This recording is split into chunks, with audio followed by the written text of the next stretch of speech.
True, nervous, very, very dreadfully nervous I had been and am. But why will you say that I am mad? The disease had sharpened my senses, not destroyed, not dulled them. Above all was the sense of hearing acute. I heard all things in the heaven and in the earth. I heard many things in hell. How, then, am I mad? Hearken, and observe how healthily, how calmly I can tell you the whole story. It is impossible to say how first the idea entered my brain, but once conceived it haunted me day and night. Object there was none, passion there was none. I loved the old man. He had never wronged me. He had never given me insult. For his gold I had no desire. I think it was his eye. Yes, it was this. He had the eye of a vulture, a pale blue eye with a film over it. Whenever it fell upon me, my blood ran cold. And so, by degrees, very gradually, I made up my mind to take the life of the old man and thus rid myself of the eye forever. Now, this is the point. You fancy me mad. Madmen know nothing, but you should have seen me. You should have seen how wisely I proceeded, with what caution, with what foresight, with what dissimulation I went to work. I was never kinder to the old man than during the whole week before I killed him. And every night about midnight, I turned the latch of his door and opened it, oh so gently. And then, when I had made an opening sufficient for my head, I put in a dark lantern, all closed, that no light shone out. And then I thrust in my head. Oh, you would have laughed to see how cunningly I thrust it in. I moved it slowly, very, very slowly, so that I might not disturb the old man's sleep. It took me an hour to place my whole head within the opening so far that I could see him as he lay upon his bed. Ha! Would a madman have been so wise as this? And then, when my head was well in the room, I undid the lantern cautiously. Oh, so cautiously. Cautiously, for the hinges creaked. I undid it just so much that a single thin ray fell upon the vulture eye. And I did this for 7 long nights, every night, just at midnight. But I found the eye always closed, and so it was impossible to do the work. For it was not the old man who vexed me, but his evil eye. And every morning, when the day broke, I went boldly into the chamber and spoke courageously to him, calling him by name in a hearty tone, and inquiring how he had passed the night. So, you see, he would have been a very profound old man indeed to suspect that every night, just at 12, I looked in upon him while he slept. Upon the 8th night, I was more than usually cautious in opening the door.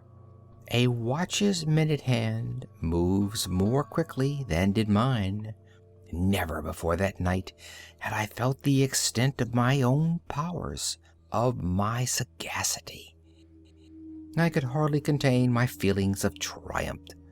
To think that there I was, opening the door little by little, and he not even to dream of my secret deeds or thoughts. I fairly chuckled at the idea, and perhaps he heard me, for he moved on the bed suddenly as if startled. Now you may think that I drew back, but no. His room was as black as pitch with a thick darkness, for the shutters were close fastened through fear of robbers, and so I knew that he could not see the opening of the door, and I kept pushing it on steadily. I had my head in and was about to open the lantern when my thumb slipped upon the tin fastening, and the old man sprang up in bed, crying out, "Who's there?" I kept quite still and said nothing. For a whole hour I did not move a muscle, and in the meantime I did not hear him lie down. He was still sitting up in the bed, listening, just as I have done night after night, hearkening to the death watches in the wall. Presently I heard a slight groan, and I knew it was the groan of mortal terror. It was not the groan of pain or of grief. Oh no, it was the low, stifled sound that arises from the bottom of the soul when overcharged with awe. I knew the sound well. Many a night, just at midnight, when all the world slept, it has welled up from my own bosom, deepening with its dreadful echo the terrors that distracted me. I say I knew it well. I knew what the old man felt, and pitied him, although I chuckled at heart. I knew that he had been lying awake ever since the first slight noise, when he had turned in the bed. His fears had been ever since growing upon him. He had been trying to fancy them causeless, but could not. He had been saying to himself, "It is nothing but the wind in the chimney. It is only a mouse crossing the floor," or "It is merely a cricket which has made a slight chirp." Yes, he had been trying to comfort himself with these suppositions, but he had found all in vain. All in vain, because death, in approaching him, had stalked with his black shadow before him and enveloped the victim. And it was the mournful influence of the unperceived shadow that caused him to feel, although he neither saw nor heard, to feel the presence of my head within the room. When I had waited a long time, very patiently, without hearing him lie down, I resolved to open a very, very little crevice in the lantern. So I opened it.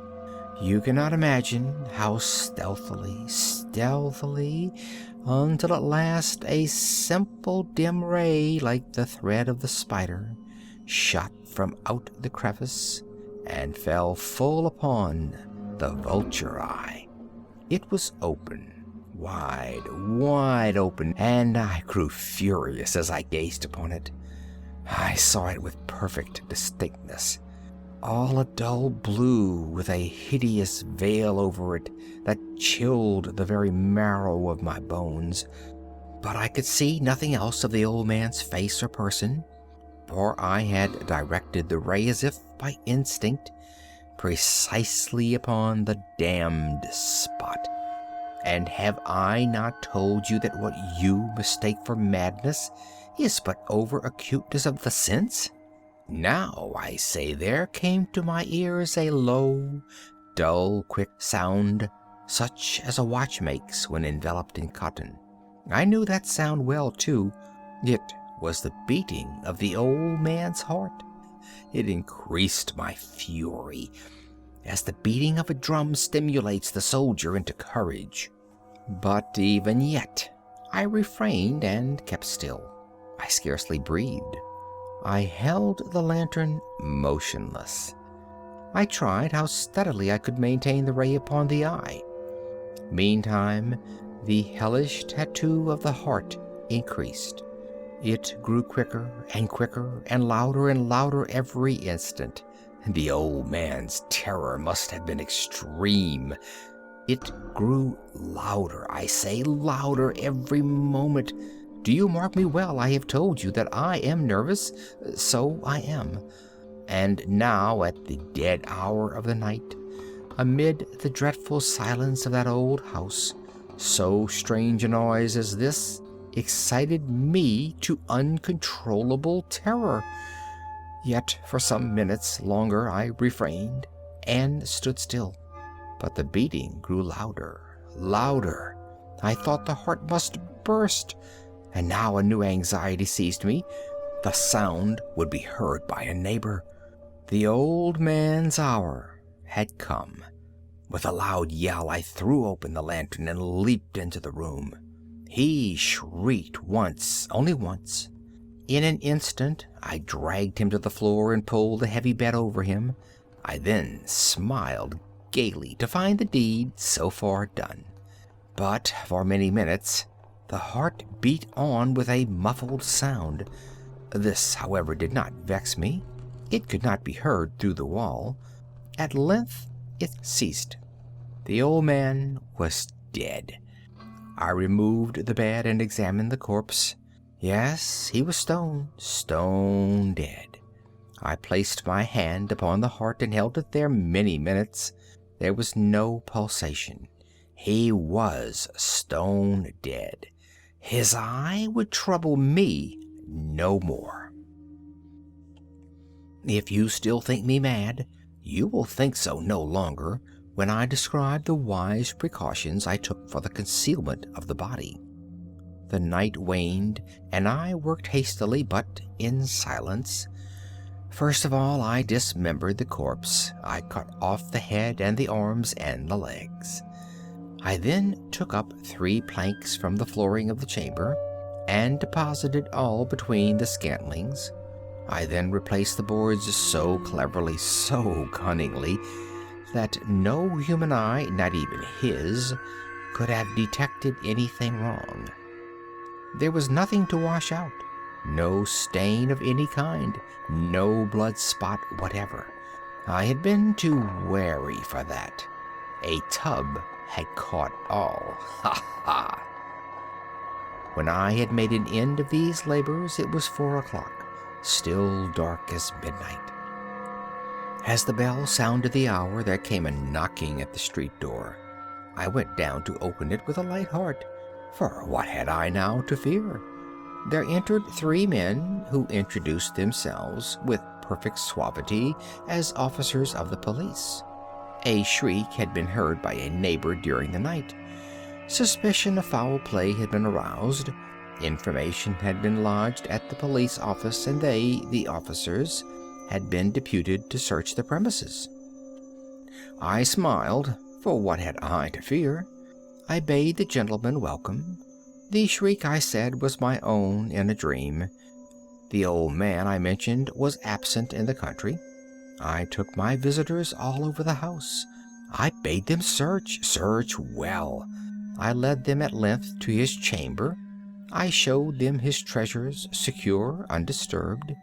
In the enthusiasm of my confidence, I brought chairs into the room and desired them here to rest from their fatigues, while I myself, in the wild audacity of my perfect triumph, placed my own seat upon the very spot beneath which reposed the corpse of the victim. The officers were satisfied. My manner had convinced them. I was singularly at ease. They sat while I answered cheerily. They chatted of familiar things. But ere long I felt myself getting pale and wished them gone. My head ached, and I fancied a ringing in my ears. But still they sat and still chatted. The ringing became more distinct. It continued and became more distinct. I talked more freely to get rid of the feeling, but it continued and gained definiteness, until at length I found that the noise was not within my ears. No doubt I now grew very pale, but I talked more fluently and with a heightened voice. Yet the sound increased, and what could I do? It was a low, dull, quick sound, much such a sound as a watch makes when enveloped in cotton. I gasped for breath, and yet the officers heard it not.